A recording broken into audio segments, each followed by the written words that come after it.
Yeah, let me record the session. Okay, thank you everyone for joining in on a Sunday night. So we will be starting this learning session, and towards the end, we'll be doing also a short info session about the project management fundamental certification that we will be running in, I think, next week, right? So if you still have friends or colleagues that might want to join the learning session, please let them know that we have started and there are still a lot of virtual seats available for them to take in. Right. So again, good evening and welcome to our learning session on emerging trends and best practices in project management. I'm Felix Concepcion Viroya, the founder and CEO of Aztec Speech Academy, and I'll be your learning facilitator for this particular session. Okay, I would like to, of course, welcome every participants, both our faculty members and students on this session. So without further ado, let's jump into our learning session. And I want to start with this picture. And I want you to share your thoughts in the Zoom chat on what is the first thing that comes into your mind when you look at this picture. Okay. Please share your thoughts in our Zoom chat. Share them. Okay. What's the first thing that comes into your mind when you see this picture? Okay. Feel free to share your thoughts in the Zoom chat. Road construction. Yes, this is a road construction, but what comes to your mind when you see this like picture?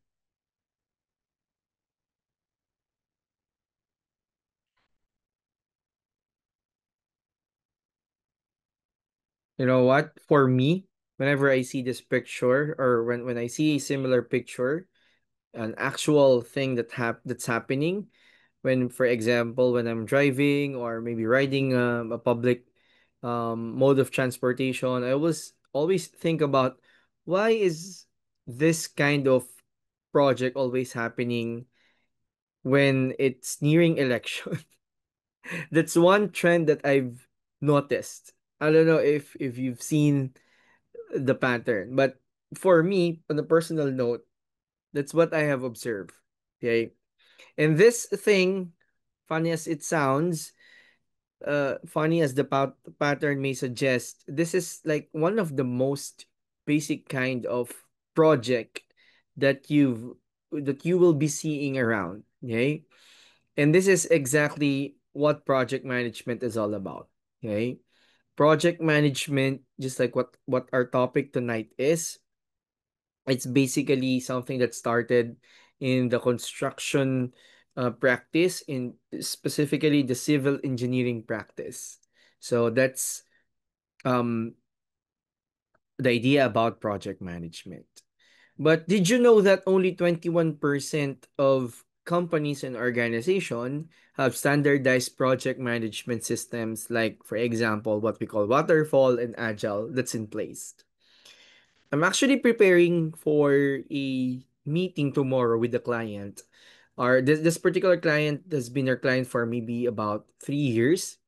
They are involved with manufacturing. Specifically, they're a toll manufacturer, meaning they do manufacture specific products that is requested by specific customers. So it's like they're customizing the production based on these requirements. So the business shifted into a more, yeah, that more into customized product manufacturing kind of thing and servicing. So they ask our firm, or Aztec Speech Academy, to run a training on project management. And then after that, the head of HR asked me if whether can I help them establish some sort of, or create some sort of like a roadmap or a strategy document that would outline how they can formalize project management. To think that this organization has been around for maybe more than 20 years. Okay. But because of the shift in the landscape of how they do things as a business, so it was now a requirement after maybe a year or two that they have to explore formalizing their project management. So say the least, it's basically one of the critical things and skills that in people in an organization have to be equipped with. And of course, organizations have to have some sort of a formalized formalized governance, or meaning how do we deal with projects in a more corporate manner. So that's how important project management is. So we keep on talking about project management. So says here, project management is a critical skill for everyone. Okay? For any professional of whatever background. So it's really important to know that.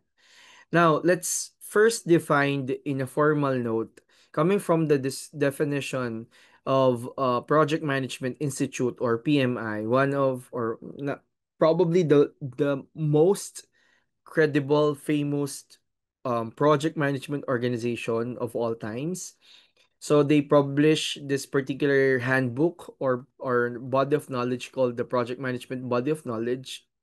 So it says there that a project is a temporary endeavor undertaken to create a unique product, service, or result. So meaning when you deal with projects, it's not something it that is being repeated every time. So it's something that happens at a particular scale with a very unique product. So meaning, for example, if you're gonna, let's say for example, a student, if you're gonna be doing a research, the research might probably be following the same set of processes, but the output would be different. So, for example, if you just like the same, for example, if the previous example, like the road restoration or road maintenance kind of things, so they could be following again the same set of process, but they would might be dealing with different roads in different locations and geographies, and the type of work that's being done would be different. So that would constitute to being a different project or a unique project. So this projects basically follows a certain life cycle or a certain um, set of phases. In a book called Project Management for Dummies, so it says there that the generic approach to project management would be as follows. Number one, the project should be started or initiated, and then while having at it, so you have to organize and prepare things that you need to do for the project or during the project. And then you have to carry out all the things that you organized and prepared for. And then eventually you have to close the project. So this is highly similar to what we used in project management programs that we are delivering to our clients. Okay, so this follows what is also written in the project management body of knowledge as I shared with you earlier. Now, what is project management by then? Project management, based again on the PMI, PMBOK, is the application of knowledge, skills, tools, and techniques to project activities to meet project requirements. So it's like a toolkit wherein you get the relevant tools or techniques for each of the phases of the project management life cycle. When it's applicable, you get it, you apply it so that you can be able to navigate through the phases, and so that you can be successful in delivering and meeting the project requirements. Okay, so that's project management.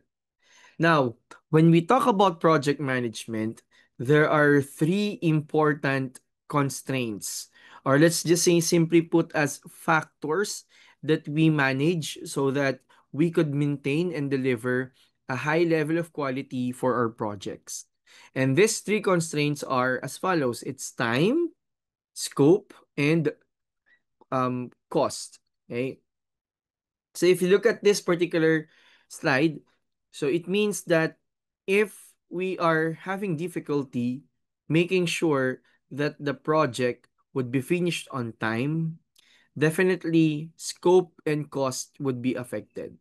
The same way applies to if we are finding difficulty to maintain our project at the cost we planned for, that would affect time and scope and so on and so forth. So basically, the role of a project manager or a project engineer is to make sure that an efficient project management approach is in place so that project quality can be achieved, can be met while maintaining all of these constraints balance. So that's basically the role of a project manager.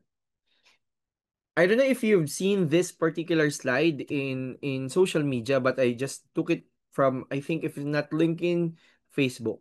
It says here, we offer three kinds of services: good, cheap, and fast. But you can pick only two. So if you're gonna follow the logic of the balance constraints, good and cheap won't be fast. Fast and good won't be cheap. Cheap and fast won't be good. So again, it's really about balancing and knowing which really matters for the project, because sometimes you have to compromise, but it's, well, I would say it's okay for as long as you have the approval that you can deprioritize some of the constraints, but as much as possible, make sure that you can balance. You can maintain and strike a balance between the three factors or constraints. Now, you might be wondering what constitutes to be a great project manager. Okay. So to be a great project manager, you have to know at least three areas. Number one, of course, you have to understand that you have to follow a project management process. So what I shared to you is basically just one of the many project management approaches. If you look in the internet, you'll find, of course, there is waterfall, there is agile, there is a scrum approach, there is Prince2, there's XP programming. There's also the Kepner-Trego way of doing projects. So there's a lot of project management process. So for you to be an efficient and a great project manager, you need to have at least one framework that you follow.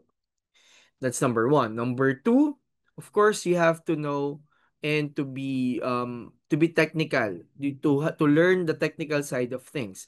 So when you say technical, this is basically the area of application. So for your case, you will be at of course you will be at least we are expecting, coming from your background, you will be knowledgeable in the technical process related to your background. So if you're coming from the civil engineering, so of course you know things about construction, and all that. For if you're coming from, of course, an ECE background, then definitely you know about the process how to create electronic products.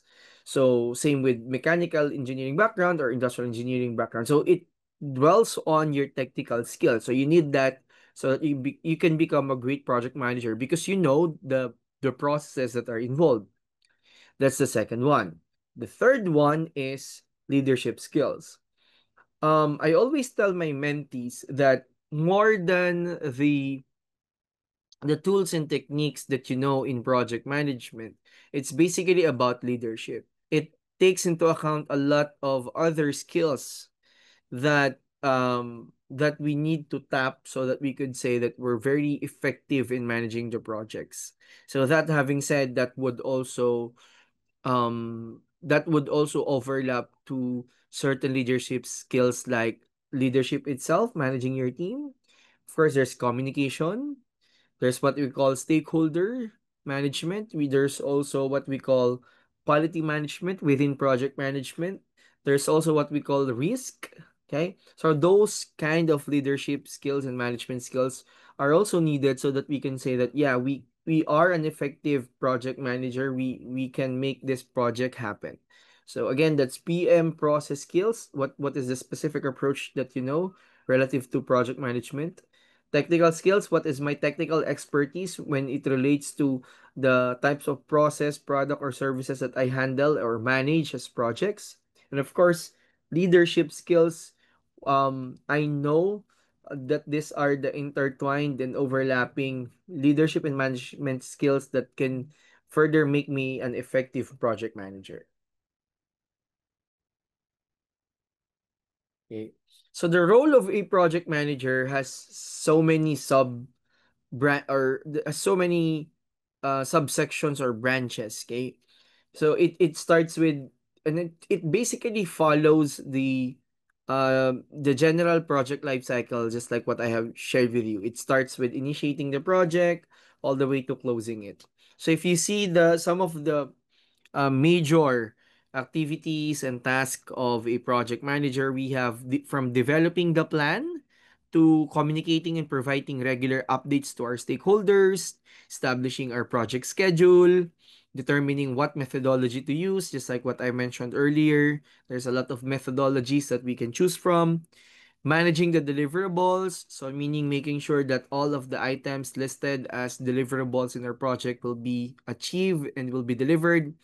And of course, leading and managing our project teams. All of these are activities that we juggle as project managers. And it's not easy to be an effective project manager. It takes a lot of preparation and practice so that you can be accustomed to all the uncertainties, because for project management, what we manage is not just what we planned for, we manage also what we didn't plan for, or the uncertainties that are around these deliverables or around the plan, and specifically the project that we are managing.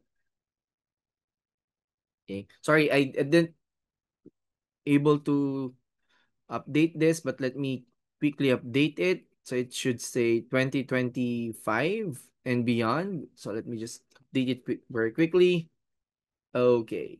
So this in this section, after of course diving into the details and introduction of project manager, and project management, so I'm gonna discuss two more sections. This next section talks about the seven project management trends in 2025 and beyond. And next to this particular section is what are the common challenges that new project managers do face as they take on project management roles. So if you have questions, please let me know by typing the question in our Zoom chat. If we're good, we're still good with the session, can you type in go so that I know that you're still there, and that we can move to the next section.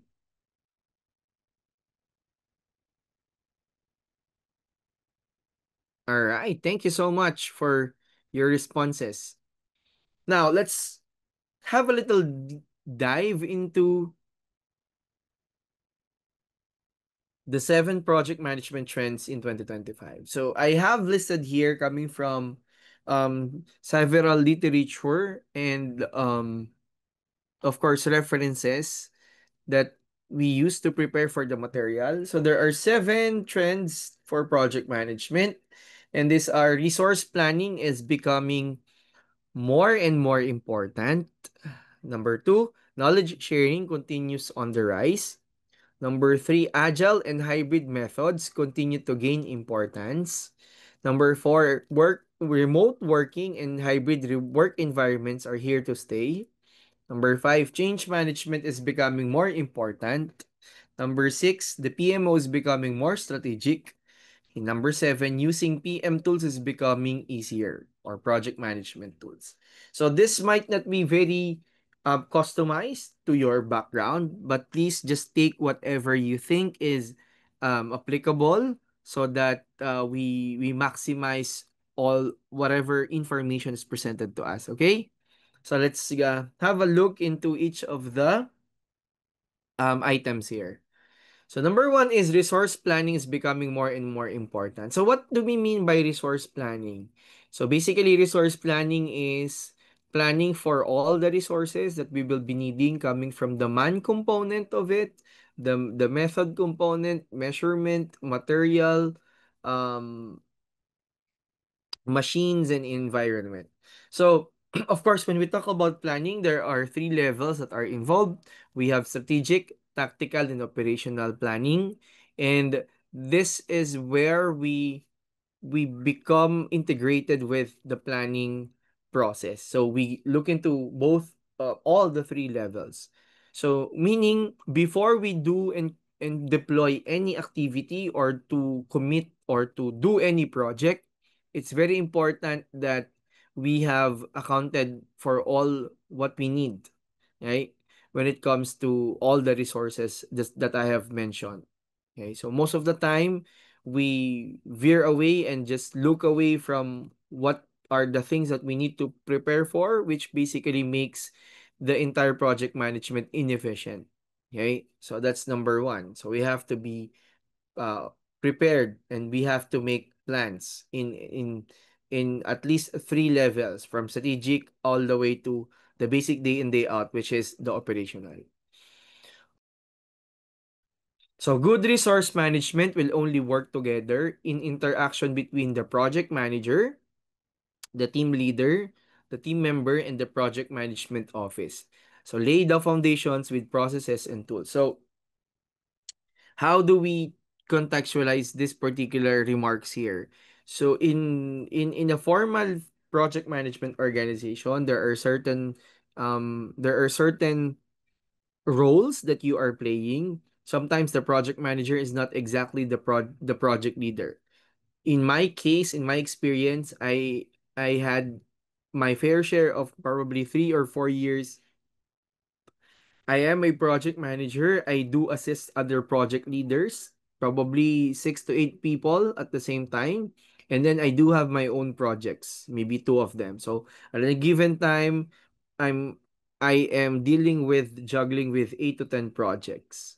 So of course, my time should be should be well planned because I'm supporting a lot of projects. So that's what is being shared here in this particular context. And in a formal project management office or governance, there are specific, when you say governance, this is how we manage things inside an organization, okay? So just like government in a country. So we should be focused on the processes and tools. So how do we navigate through them? Is there a formal is there a formal Okay, so let me just clear the screen. Okay. So is there a formal way on how to, let's say for example, record this change in the project?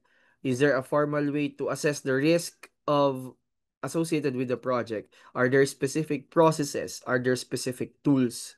So those also form part of what we call resources in a project management office or in managing projects. Number two, knowledge sharing continues on the rise.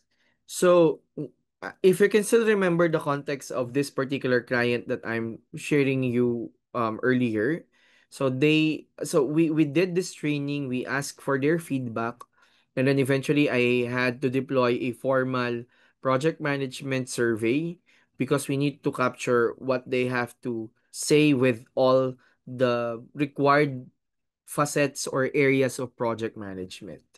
So I then found out from that particular survey coming from the key employees or key leaders of the organization that all not all but they have really a very widely distributed opinion or take on knowledge sharing because most of them believe that there's no formal knowledge sharing that is happening. So what is a formal knowledge sharing? Meaning all the things that you learn from a project, whether it's good or bad, is not being captured and being shared, communicated. to the organization or to the rest of the organization. So if you don't have this kind of culture of knowledge sharing, what happens is that things that we learned in this particular project that could lead to a better and more efficient project management is not being shared. So we could create or we could commit the same mistakes because we haven't learned coming from this project, or maybe we haven't taken the learnings coming from this project because the culture does not, allow us to do that. So, but nowadays, it's becoming more and more a part of the culture. In another client that we have, they have what is called the learning session every 2 weeks, if I'm not mistaken. So everything that they learned so far with the project, they share it with the other project leaders. So now it creates some sort of a shared knowledge when it comes to how to make our project management more effective and efficient. So it says here, the closer the skills of the available staff members are to each other, let's just assume that these are the project leaders, the easier it will be to assign to them. So maybe not just within your project team members, we're talking about being very transparent with your project team members, but also sharing all the things that you are learning to your co-leaders or or colleagues in the project management space in the organization. It says here that you have to ensure that the knowledge of the key experts is distributed among several heads. That would make your project management easier. Okay.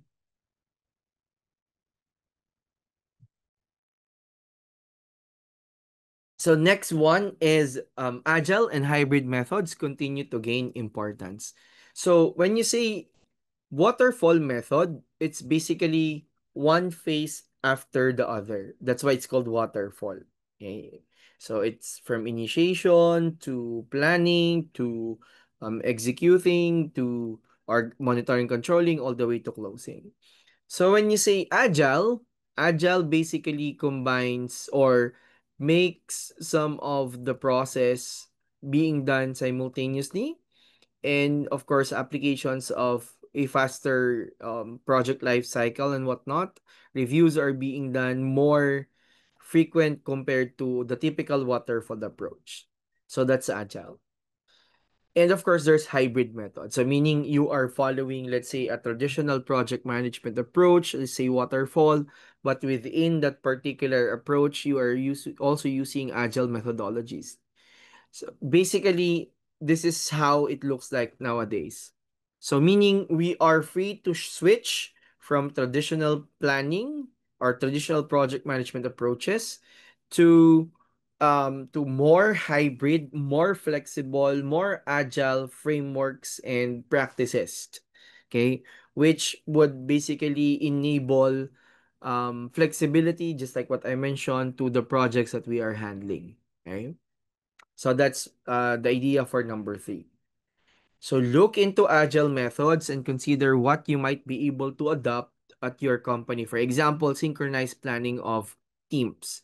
This is also one thing that we discovered from this particular client, that there's a lot of new businesses coming in. There's a lot of requests coming from different companies coming in that they need to satisfy. Unfortunately, they're being overwhelmed because they don't know what's happening across the board, meaning yeah, they know that there's a new project, but they're not seeing it, they're not visible to them.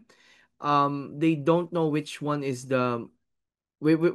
more important than the other, or are all of this important all at the same time. So those are the findings that we were able to uncover. And we have also recommended some applications of agile methodologies, making it more visible, like Kanban approaches and whatnot. So this is how it looks like, just like what I mentioned. Probably in traditional, it's like a straight line.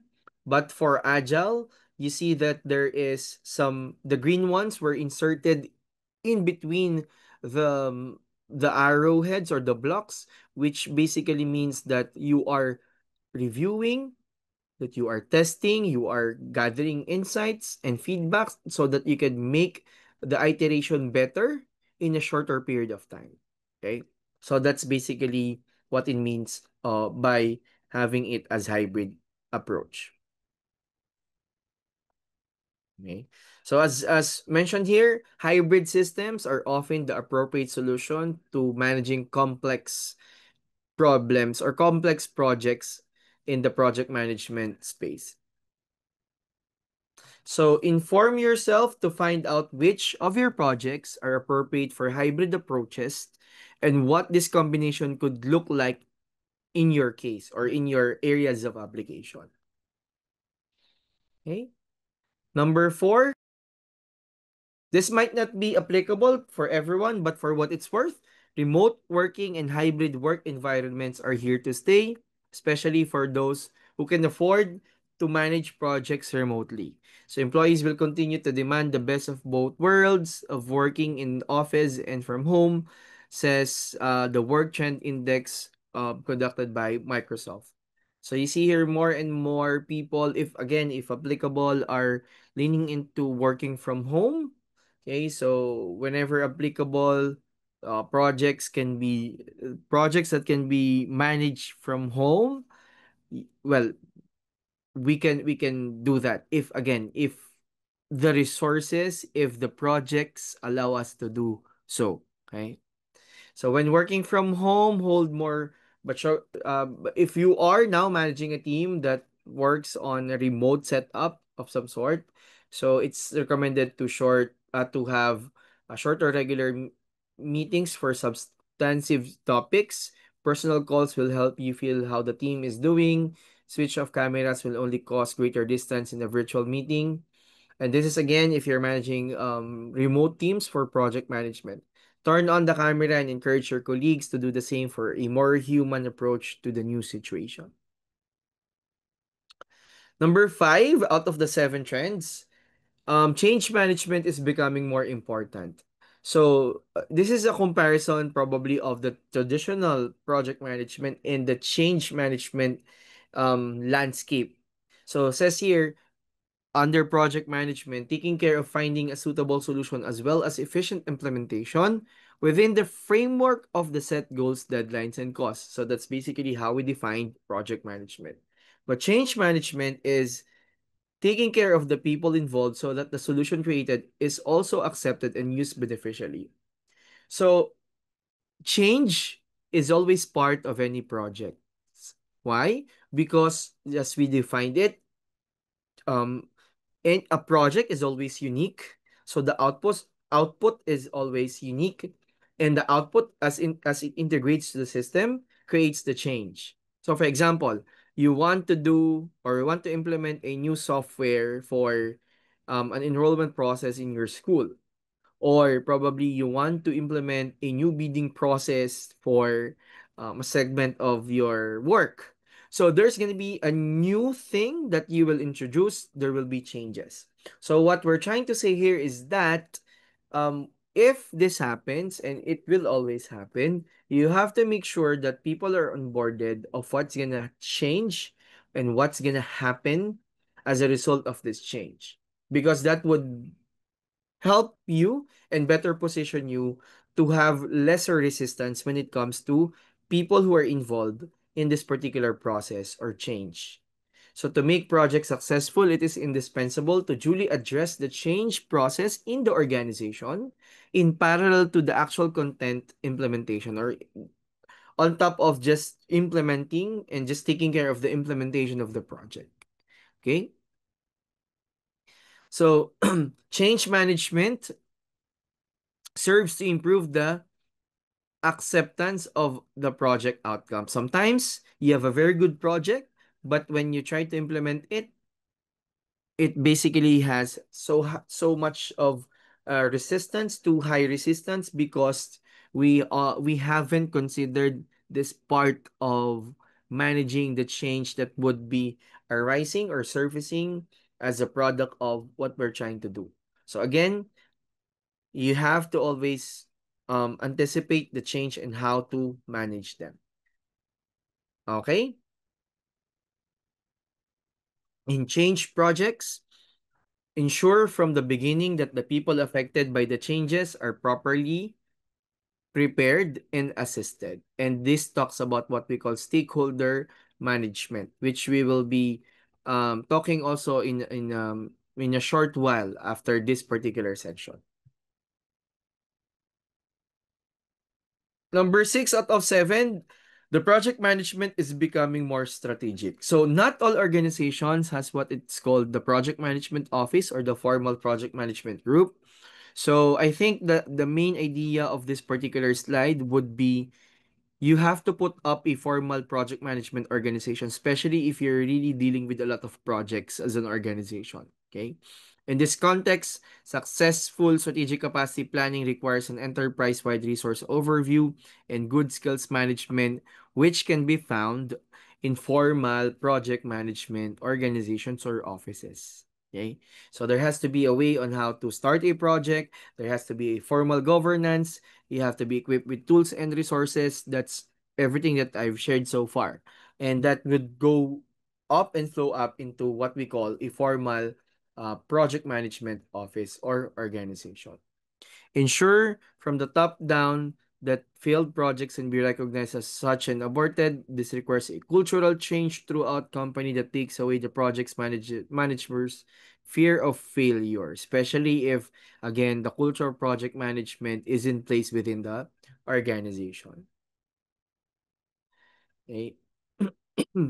So in the future, PMOs or project management offices um, must brace themselves to the following. Okay, stronger ties to the boardroom and top management. So meaning, if you're the one handling projects, you will be dealing with a lot of engagement and speaking and coordinating with top management, especially if your project is, of course, very important and of high value.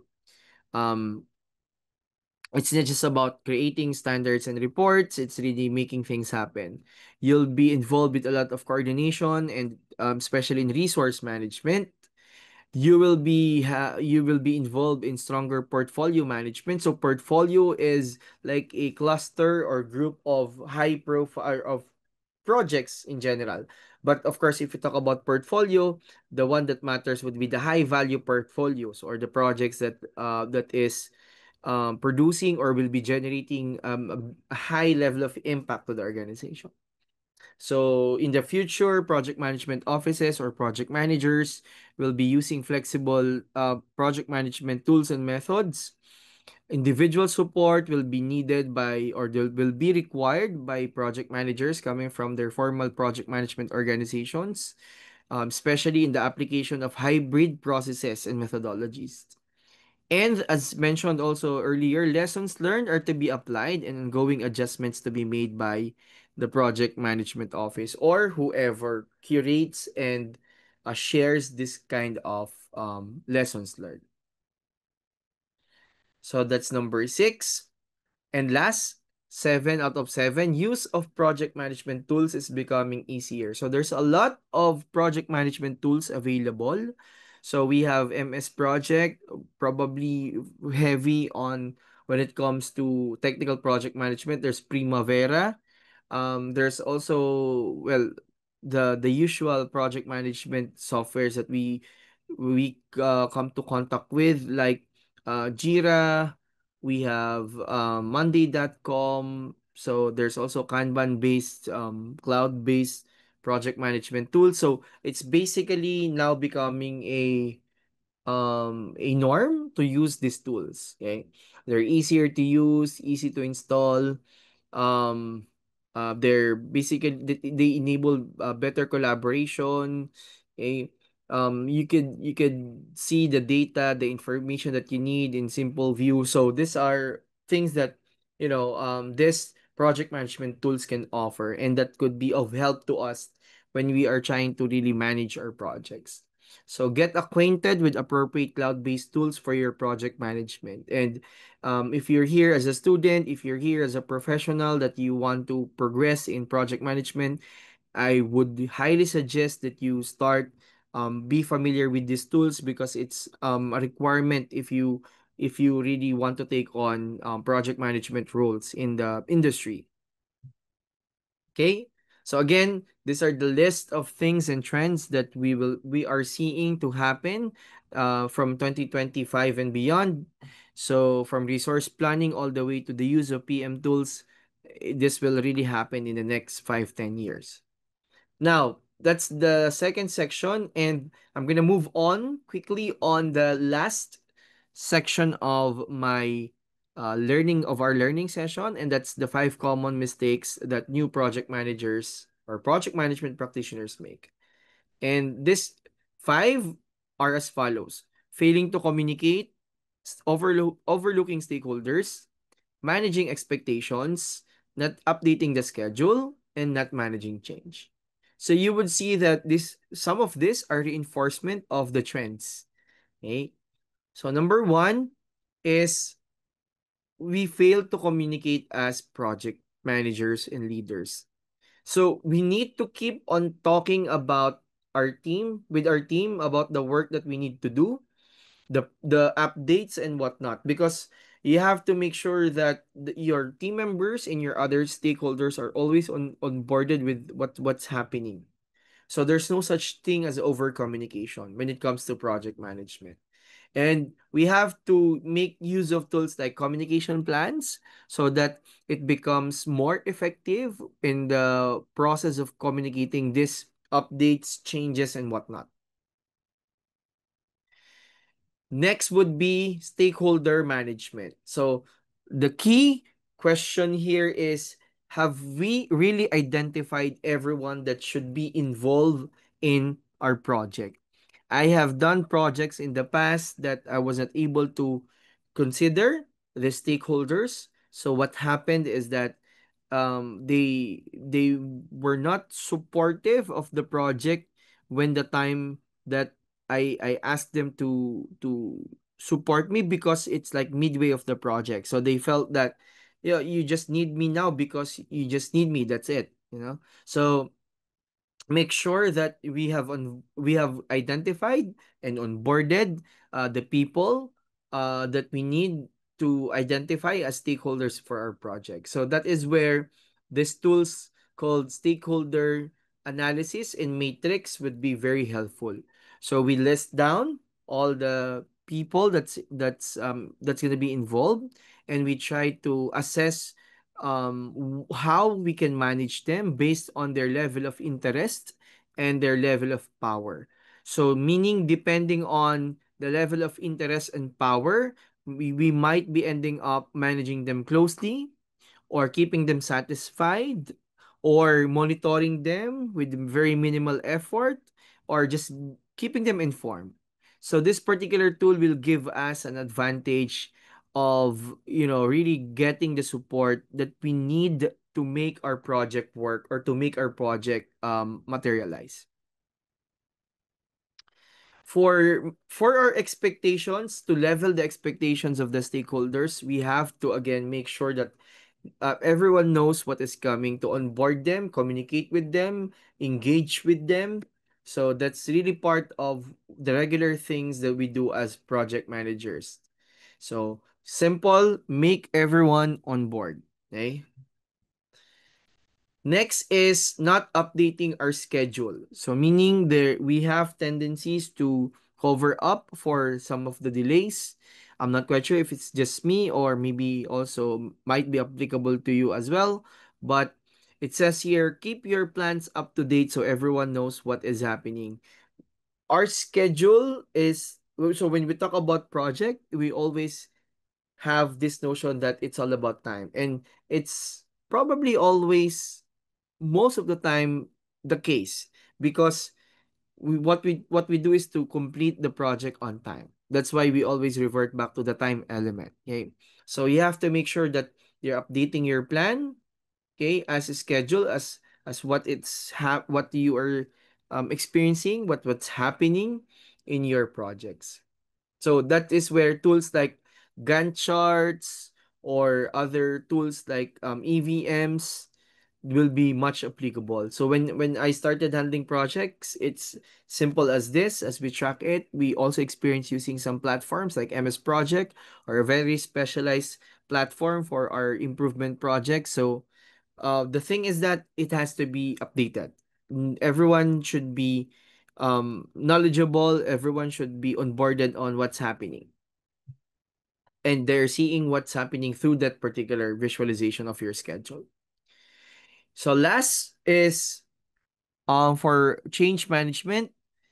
As I mentioned earlier in the second section or the mid part of our discussion, things change. So be prepared and deal with it. So whenever there are changes in your project, any areas that shifted from this original thing to a new condition, then you have to capture it, you have to record it, then you have to also make sure that you've communicated it with your stakeholders, because if not, if you were not able to capture it and communicate it, that will mean problem. Okay, so we also follow certain approaches. So if project management has its own frameworks and models, change management also has its own. So one of which is the ADKAR model. So meaning of ADKAR is awareness, desire, knowledge, ability, and reinforcement. So it only shows that first, for so that you can have a smoother transition or change management process, you have to first let people know or create awareness, and then get them to have the desire to be part of the change, equip them with the basic knowledge they need to navigate through the change, make sure that they are capable of transitioning through the change, and reinforce that by either rewarding them or recognizing their efforts throughout the change.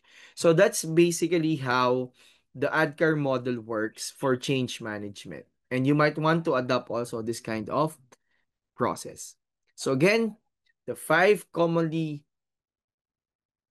known mistakes that new project managers make and how to avoid them is, of course, failing to communicate, addressing it using over communication as the main strategy, overlooking stakeholders, address it with the use of stakeholder management analysis tools, not managing expectations, so just make sure that everyone's onboarded, not updating schedule, so use project management and scheduling tools and techniques, and not managing change, use change management frameworks and tools to capture changes and share it with your stakeholders.